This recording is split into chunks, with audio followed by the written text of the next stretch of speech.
I was sitting in my armchair by the window, the kettle just beginning to whistle, when James rang. "Dad," he started cheerfully, "just finalizing everything for the Lake District trip next weekend." "Oh, lovely," I said, setting down my book. "What time should I be ready?" There was a pause, a long one. Right about that. James cleared his throat. Emily and I looked at the car space with the twin seats, the bags, and the dog were a bit tight. It's a squeeze already. I felt the knot in my stomach form. "So, I think it's best if you don't come this time. We'll FaceTime you from the lodge. It'll be easier, honestly." He spoke like he was doing me a favor, like not being included was somehow convenient for me. "I see," I said quietly. "Next trip for sure, Dad. Promise." We said goodbye, and I stared out the window for a while, watching the clouds rolling over the hedge. I wasn't angry. No, anger had long left my bones.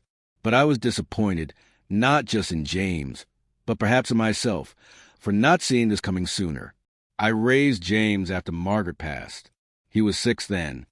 I taught, worked evenings, cooked every meal, read every bedtime story, and as time went on, I stepped aside when he got married. Never wanted to be the interfering father-in-law, but being forgotten, that wasn't part of the plan. So I decided something that night over a quiet dinner of soup and toast. I wasn't going to sit at home and wait for a FaceTime. The next morning, I opened the old tin box under my bed. Inside was my rainy day money, savings I had put away from tutoring over the years. I counted just enough to book myself a long weekend stay in the very same village James and his family were going to. I rang up a local B&B I'd stayed at once with Margaret years ago. "Do you still have the front room overlooking the valley?" "We do. The Land o' Music yesterday." "Fate, maybe." I booked it without another word. On the morning of their trip, I stood by the curtains and watched James, Emily, and the kids pack up their car across the road. He didn't even look up at my window. I waited an hour, then set off myself, took the train to Windermere, then a taxi to the village. I checked into the B&B, placed my suitcase in the room, and breathed in the familiar pine-scent air of the hills. That evening, I walked to a local pub, ordered a shepherd's pie and a pint. I wasn't trying to run into them. I just wanted to enjoy the place I'd once dreamed of sharing with my grandkids. But as fate would have it, there they were. James spotted me first. His mouth opened, but no sound came. "Dad," he asked, startled. Emily turned, blinking. "What are you doing here?" I smiled gently. "Well, I figured I might not fit in your car, but the countryside's big enough, isn't it?" James looked embarrassed. "I didn't mean for you to feel left out." "I know," I replied, "but I did." And rather than sulk, I made my own way. The twins came running over, hugging my legs. "Granddad," they squealed. "You're here." Their joy was genuine, untainted by grown-up awkwardness. "We're staying at the B&B down the road." I said, "Just me and the birds in the morning." Emily softened. "You should come by the lodge tomorrow. We've got a fire pit. The kids would love a story."